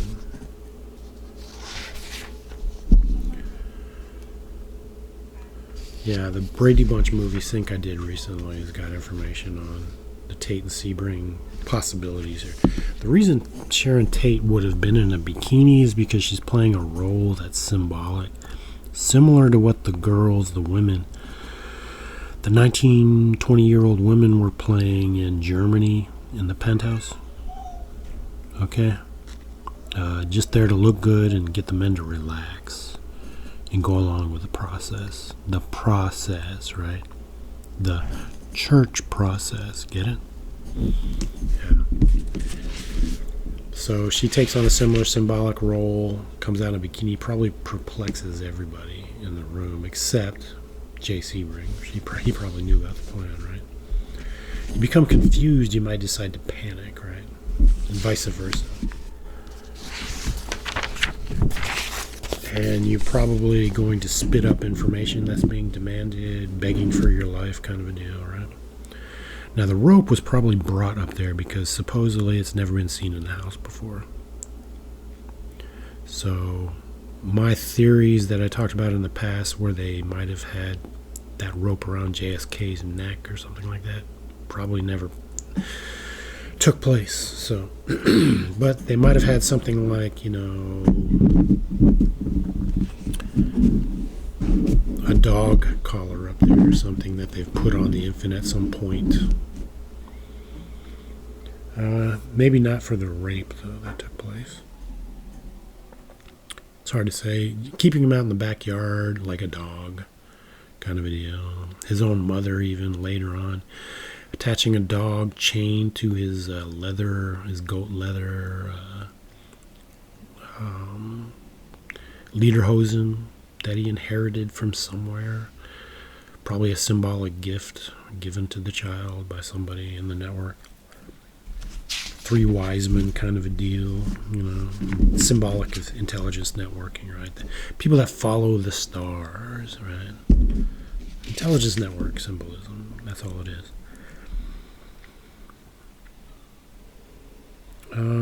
So, gosh, as soon as this rape takes place, it just throws a wrench into the entire workings of all of these experimental activities taking place previous to that point.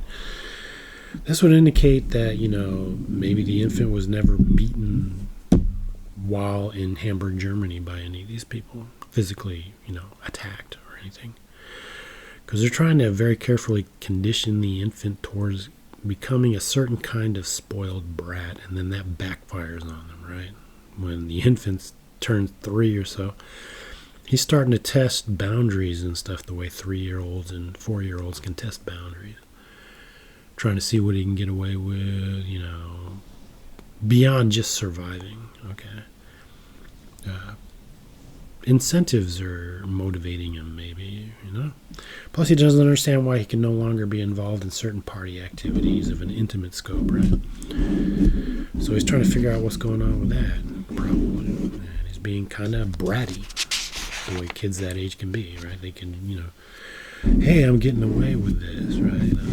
My parents are just letting me be, they're letting me go down this road of being a brat, for whatever reason. So I'm going to test the limits of that, see what's going on with that.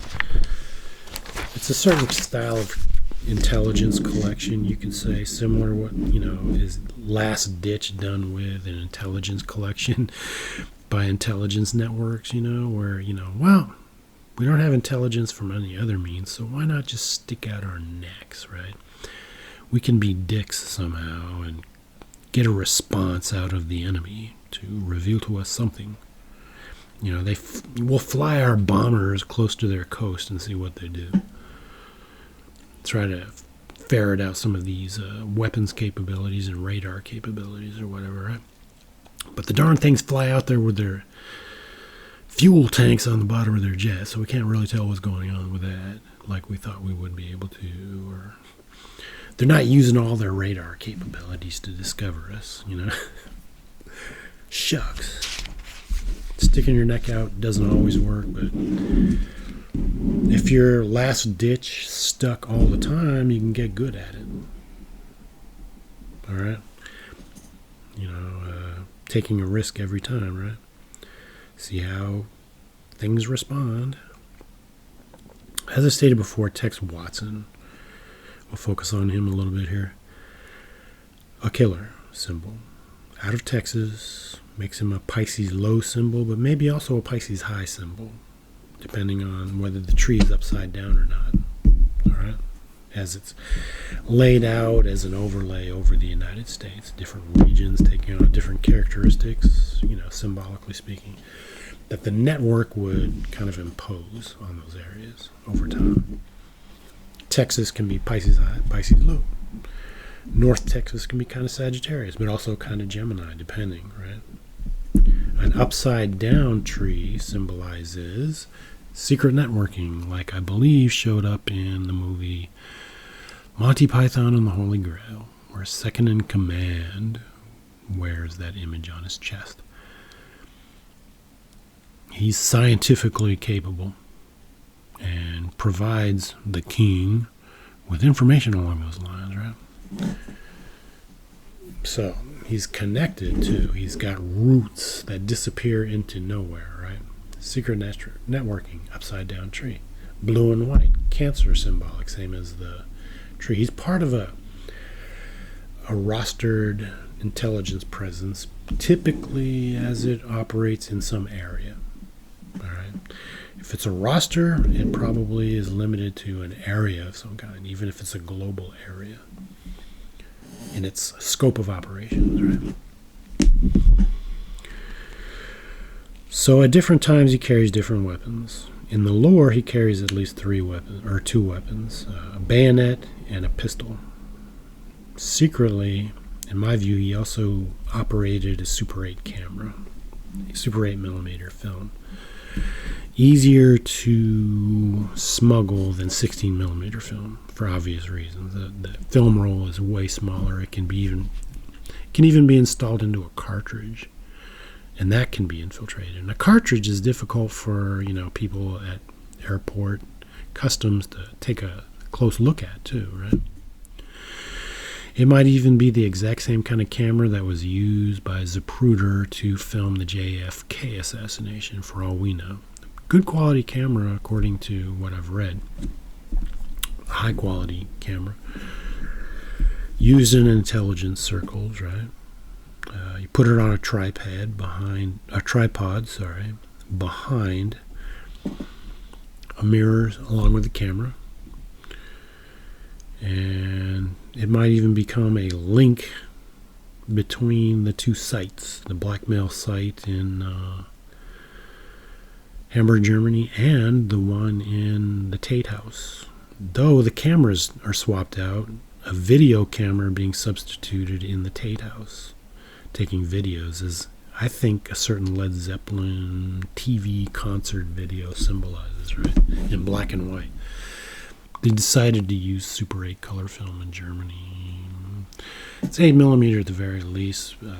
The symbolic linkages here that I've discussed suggest Super 8, which suggests color film in my view, unless they've got Super 8 black and white film, which is like probably really good, crisp 8 millimeter film. maybe.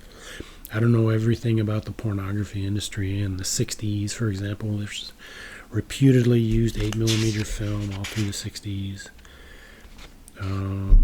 to make their little film reels that they show in these little businesses that run on places like 42nd Street prior to about 1992 or 3, when they kind of closed the entire street down so it could be replaced with Donald Trump's vision of what the area should look like, right?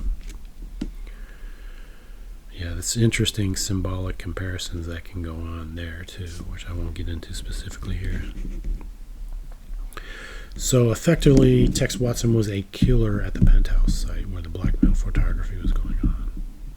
Somebody like him was probably a quote-unquote killer at the Tate House, quite possibly Jay Sebring, doing the filming with what was probably a TV video camera from upstairs in the loft, right? Where they would have JSK maybe collected up as a reward after doing the work. And, he's allowed to sleep inside that night or something like that up in the loft there, where it's kind of warm compared with the outside, especially in the early morning hours where dry Southern California even can get cold, right? Even if the child's weathered, the child's not going to like the cold as much as being up there in that area. Because I've seen in sinks, somebody cleans the kid up, gets the kid ready for filming, prior to filming, and then cleans the kid up of all the blood afterward, right? After the killing has been made, so to speak.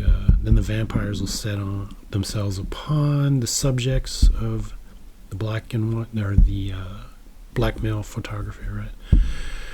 They're always attacked by vampires, out-of-body vampires. Part of the process of being, iced, I guess you could say.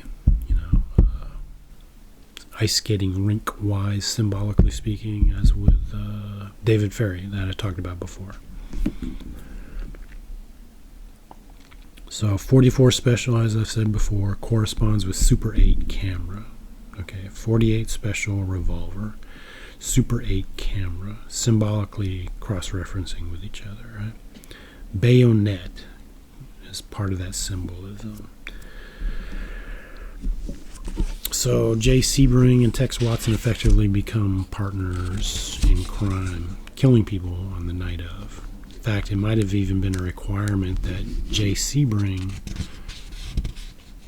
do at least half of the killing, right? He may have had to get in on killing Wojtek Frykowski just to play his part in that process. Tex Watson may have dispatched Abigail Folger as she ran out the other direction, right, being chased out of there, maybe by Sadie Atkins or somebody else. Was it? No, I think in the lore it's Krenwinkel that does that. Yeah, Krenwinkel.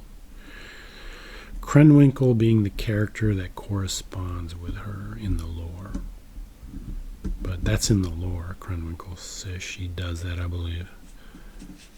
If I'm not mistaken, I got to go back and read it again. That's why I need to get towards reading the Helter Skelter book into it to get the takes of the time. Abigail Folger may have been a target all along because she's a prospective developing member of this specific kind of networking. She's establishment people from out of corporate quarters, but not necessarily Hollywood entertainment quarters, right? So she's providing value of an intelligence scale along financing lines, right?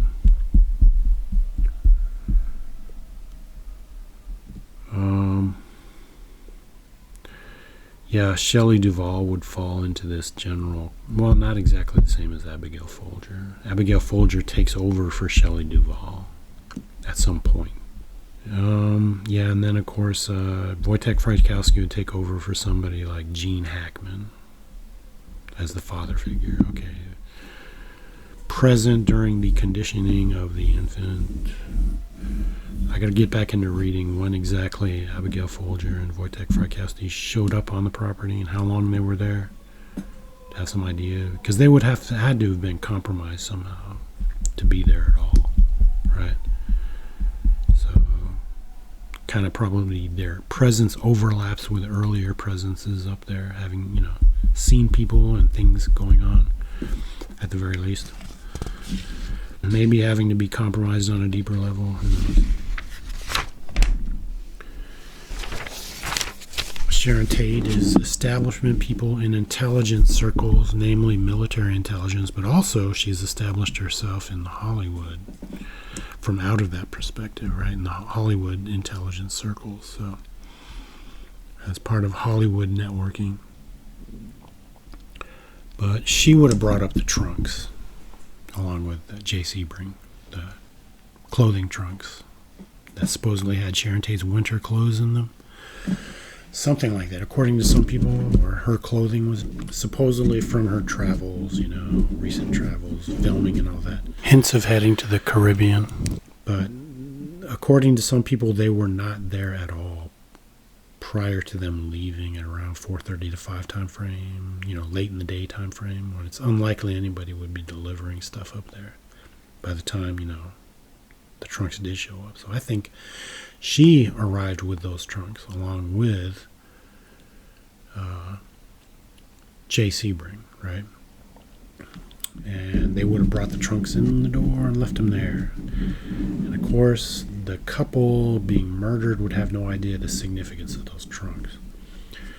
They're symbolic of coffins, though, because JFK or JSK was, shall we say, born again because of those trunks, having been locked inside one of those trunks with an oxygen tank all the way from London to LAX. Okay? So they're coffin symbols, right? It's another way of saying that, your time is up, okay? To put it politely. They probably would have started to clue in on that symbolism too late. It's kind of cruel games these kind of people can play, I guess. So 2 motor vehicles would probably have to have been involved. I don't imagine vehicles carrying Sharon Tate's trunks could also carry a couple buckets of pig's blood. But symbolically cross-referencing things, it could symbolize 2 buckets of pig's blood having been brought up into the area, or jug containers that can be poured, around. I use the term buckets because of what I've seen in the movie Carrie, as a reference. I reference that movie. The image of pig's blood in buckets comes to mind, but it might have been something like jugs, a couple of jugs of blood, right? A couple of trunkfuls of money, so to speak, right? Money that is now dead. It's dead in a perspective sense and dead as an inherent sense in the form of one of the victims, right? They're going to die. J. Sebring, I talked about him already. Yeah. It's hard to say what Tex Watson's role with the infant was in Hamburg, Germany, other than filming, right? From behind a mirror. So what's going on with Sebring? He's filming up in an attic, which is the same kind of symbolism, right? It's not really an attic, it's kind of I forget the terminology. It's up in the cross beams of the living room area, kind of a perch up there. You use a redwood ladder to get up there. Keep things up there, plants hanging down over the living room, that sort of thing, right? He's up there filming. It's kind of a symbolic substitute for being behind a mirror. JSK probably gets to go up there and sleep it off, so to speak, right? I don't know if they put him out in the yard immediately after or not. I don't know. It's hard to say. But they might have only taken him up there so he could be up there, and they can, they got equipment up there that can be used to clean him up, and the blood would be kept in that area, right? The menstrual blood from the activities taking place, as I've discussed before in videos. Uh,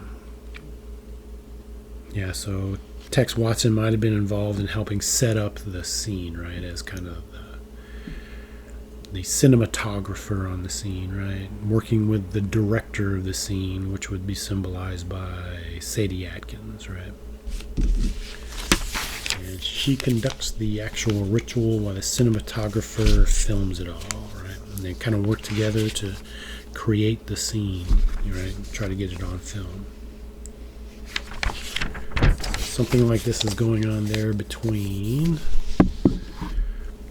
Sharon Tate and Jay Sebring in their Sailor Drive house. But who else might have been involved in that kind of activity? Well, there's also earlier on, at least, what's her name from The Shining? She trained the infant, in my view, how to get involved in these activities. I've discussed all this stuff before, the sexual activities. The reconditioning of the infant from homosexual activities to heterosexual activities. Apparently Wojtek Frykowski couldn't handle that situation properly, like you would expect from somebody that's supposedly networked sophisticated enough, right? That means you're intelligent. But Polish people have a weird legacy in film. In film even, having filmed the murder of Germans after World War II. German civilians, right? And running a truck over them to get the point across, these are definitely dead people that we just murdered on camera. They're capable of stuff like that. And baiting the Germans into invading Poland even by, attacking German civilians prior to World War II and murdering a bunch of them. En masse even. Now we can discuss David Berkowitz, right? According to Manny Grossman, in his videos, it was revealed through information of recent leakage. David Berkowitz considered himself to be the executioner for 19 neighborhoods. Okay. Being an executioner means he's playing the role of Death or Scorpio and Mars. Okay. Through this process, he is going to be exalted. And Mars is exalted in Capricorn, which means through this GOAT networking process of producing murders, he is going to be exalted as a killer. He's going to become infamous. Okay? It's his job to do precisely that, as even the patsy in the situation, right? If indeed he is a patsy, on some level other than, deep secret level. There's deep secret networking of Aries scope here, and there's very likely also GOAT networking activity of Capricorn scope, which is semi-covert. Reveals itself somehow, even if just in book form, in the form of The Ultimate Evil, right? So, yeah, and he also talks of terrifying reality. Okay. I guess he refers to himself as Son of Sam, too. Terrifying reality. This is something being brought online via murderous activities from the late 60s and even earlier, actually. On through the 70s, certainly, and into modern times, our modern times. Terrifying reality. That's terrorism, basically. Okay. Reality control, thus mind control for the masses. Terrifying, a lot of people in the New York area, for example, right? Okay, the dog, Sam, is black. It's a black dog. Capricorn, Aries, symbolic. Okay, that's symbolism in the lore, in my view. All right, their dog, the family dog of the Cars.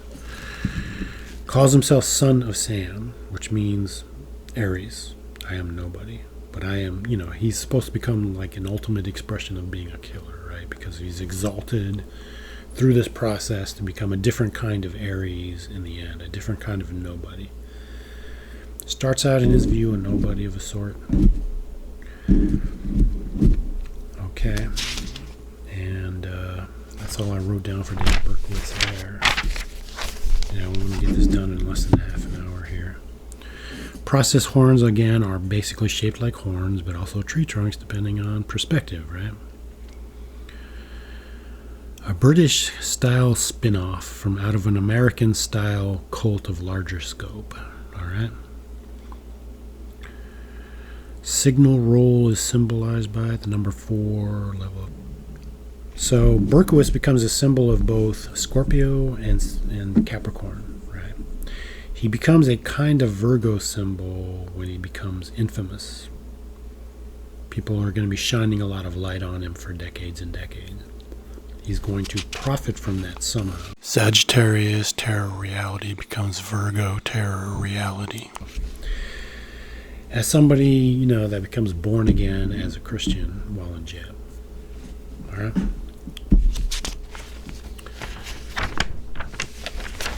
This mirrors JSK having been born again through nefarious activities as a fool, quote unquote, the fool, as displayed in tarot cards of various kinds. Not the Crowley version, but I believe the Golden Dawn version has the tree in it with the flowers on it. The child reaches up in wonder at the flower on the tree, right? Leash, on the other hand, is back turned upon a wolf on the end of that leash, or a big dog at the very least. That whole situation was set up at the Tate House, symbolically speaking, right? The child apparently spent time with the dog. Probably the dog pictured to be up there, a big dog of some kind of breed.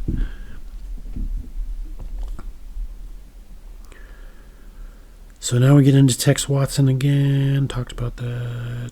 3 females to look good. If they were up there at all at the murder site, these 3 women from the Manson family, they were there effectively to look good. They're just kind of there.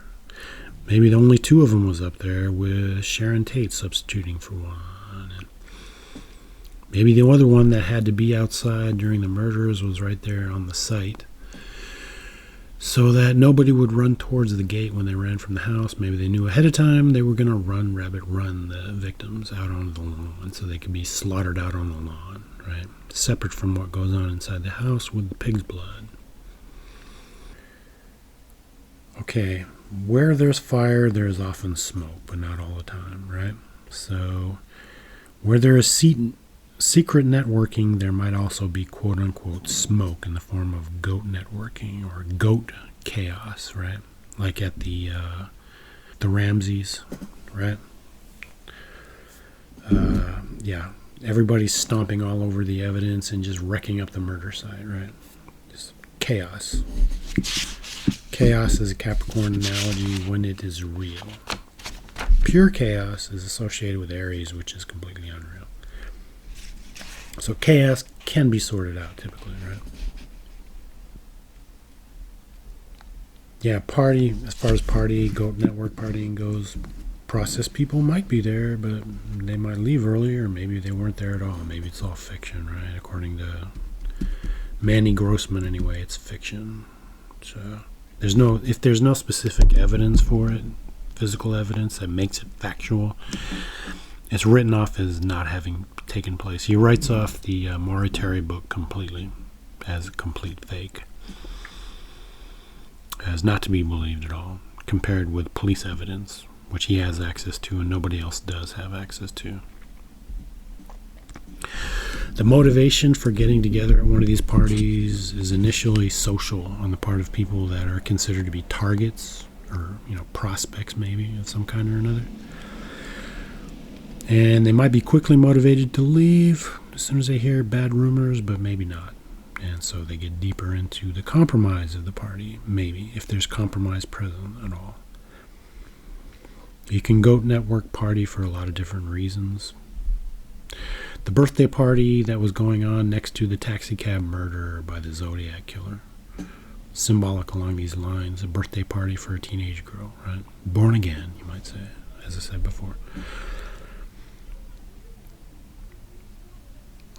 Parties can be weaponized, though. They're goat networking. Any kind of party, really, can be weaponized along goat partying lines of weaponization, right? Maybe they've compromised themselves on film. Who knows? So a party can become an attack or an ambush or trap. Okay? Just like it's a party atmosphere of green room scale going on at the penthouse in Hamburg, Germany, right? Yeah, the Paul Stein murder is a taxicab murder, October 11th, 1969. The murder in the backseat of the cab, they drove down Washington Street towards the Presidio, okay? At Maple Street, the dog signal takes place when they're on the block coming up on Maple Street, I guess. The dog signaler is there. That means that the coast is clear from the other direction. The murder can take place. So then the taxi cab driver Paul Stein is instructed to go a block further down to Cherry Street, symbolizing certain things about the murderer. Okay, if the murder is to be aborted, it's at Maple Street, right, where the dog signal took place. Process church fashion at the very least, right? Man out walking his dog. It's a signal. Usually people aren't walking their dog, and after a certain time in the evening. Typically, anyway, most of the time. At least maybe in specific areas that they've scouted out ahead of time, or in the early morning hours. So it can be, used as a signal. And if people are caught out there, they can become witnesses that, maybe mislead the police, or maybe not. Maybe the police have to do the work in that, as with Son of Sam situation in Brooklyn. But Cherry Street is symbolic of the girl up in the window at the party, meaning the murderer was compromised at a party somehow with a girl, probably.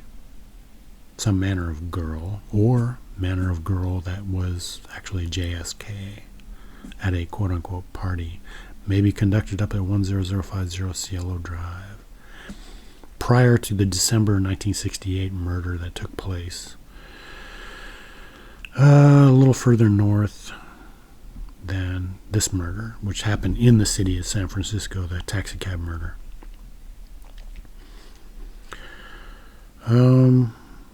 Single killer in that situation. The Zodiac murders would mirror what was going on with Tex Watson filming in Hamburg, Germany, or as a Manson family member conducting murders. It's more efficient just to use a single perp to do the actual killing most of the time.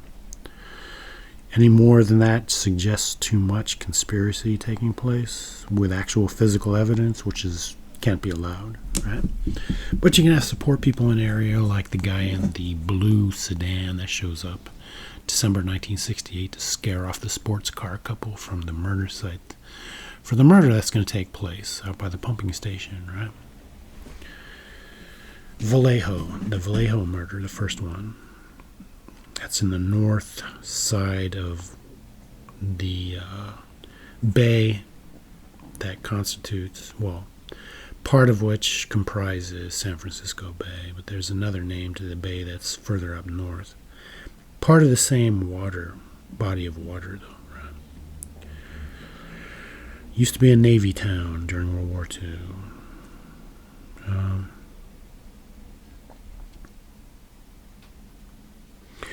The murder house is set up for the taxicab murder in a manner very similar to how the garage would have been used to overlook people driving up to the property of the Tate House. So that's a symbolic link right there. These are intelligence vehicles of a kind, corporate in case of a taxi cab, where, all kinds of intelligence stuff goes on of relatively unimportant scope most of the time, right? People talking and stuff. Carmen Ghia is an intelligence vehicle that was made symbolically cross-referenced with the taxi cab. The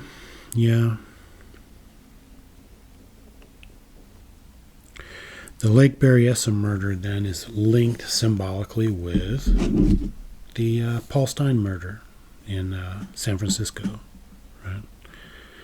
They're linked together with symbols, just like everything else is linked together with symbols. If you want to get into what really went on with these murder activities, you've got to know the symbol system and the secret tree of alchemy to effectively link everything together, to know what was going on.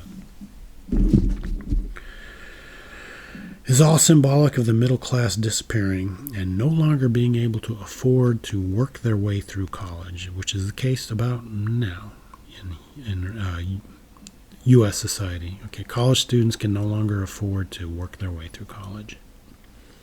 That means you've got to have financing from out of upper class society to go to college now.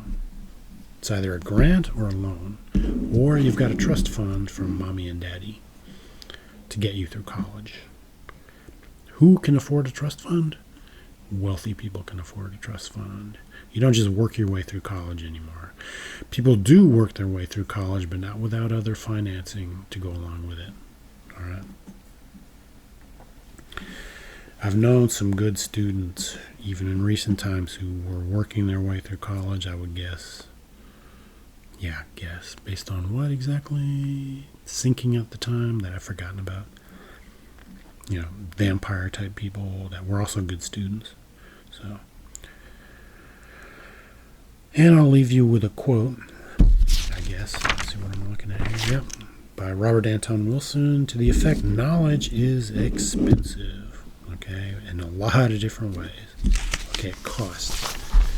You might have to risk deep diving yourself to get that knowledge, rather than just relying on a bunch of lore that you did homework-wise and collected together and then regurgitated for YouTube or whatever, right? That's not a deep dive. A deep dive is where you go and get something of value from out of the depths, okay? So, thank you for listening.